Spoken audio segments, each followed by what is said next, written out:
Hello, Doc Bryce here in Laguna. At ang ating guest ngayon, actually ako ang guest. Pinuntahan namin si Mami Lexlen. At eto na, Kuya Alex, congratulations Mami Lexlen. Graduate ka na sa insulin. Discontinue ang insulin. Imagine that. Pakikuha nga po yung insulin ninyo at baka kailangan ng i-donate na natin. Grabe, ang tagal nating minonitor, 3 months na. Pero nung may time na tinanggal natin ng insulin, ang dami pa! Wow! Diba? Imagine mo yan.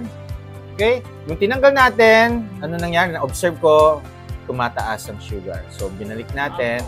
And now, sa ating monitoring, consistent. Below 100. 89, 90.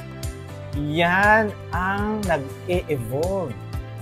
Ang lahat ng mga nag-lifestyle modification, nag-low carb, at properly guided, Doc Bry and Kuya Gibo, nandyan palagi, naka-monitor, nakita natin yung changes. Ano dati ang insulin ninyo? 40, 20. 40 sa umaga, 20 sa gabi, and now, from matagal na tuto, no? From 8, 6, 4, ngayon 2 units na discontinue na natin. Wow. We're still going to monitor your sugar pa rin, no? And your BP, minomonitor din natin. Any discomfort, any concern, andito si Kuya Gibo, andito si Doc Bry, mag-message. And eto, kung pwede lang, i-donate na natin ito. Wow! At long last, I think. Pero ito, start pa lang or continue the journey. Alam nyo, ang journey, hindi yan natatapos. Okay? Ang mahalaga, healthy ang journey ninyo to wellness.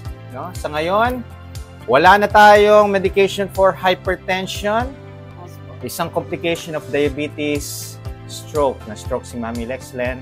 Uncontrolled hypertension yan. So, ngayon, controlled ang blood pressure. Walang oral medication. Now, controlled ang sugar.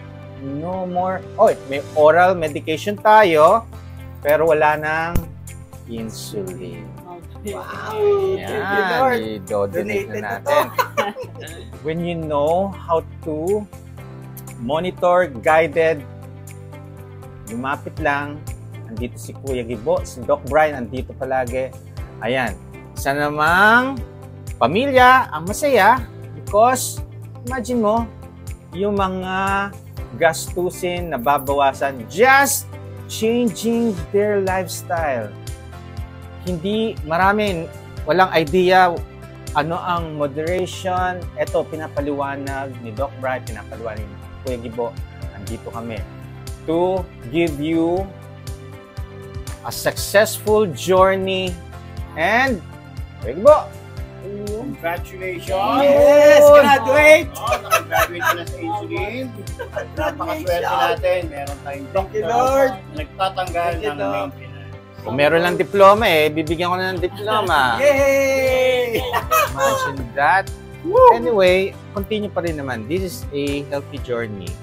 Andito naman kami to give you assistance. No? So, continue lang tayo. Huwag tayong mawawalan ng pag-asa. And, continue muna ha. Kasi yung iba, kadalasan, no, when they graduate, nag-improve ang kanilang health, bumabalik sila sa dating lifestyle, unhealthy lifestyle. No, continue lang natin to. And eventually, yung hindi namin pinapatikim sa iyo, matitikman mo. Yes! Okay? That's the good news. Yun ang good news. Good news. Yun ang mahalaga. Okay? Apa. Be the best version of yourself. Adapt and evolve. Bye!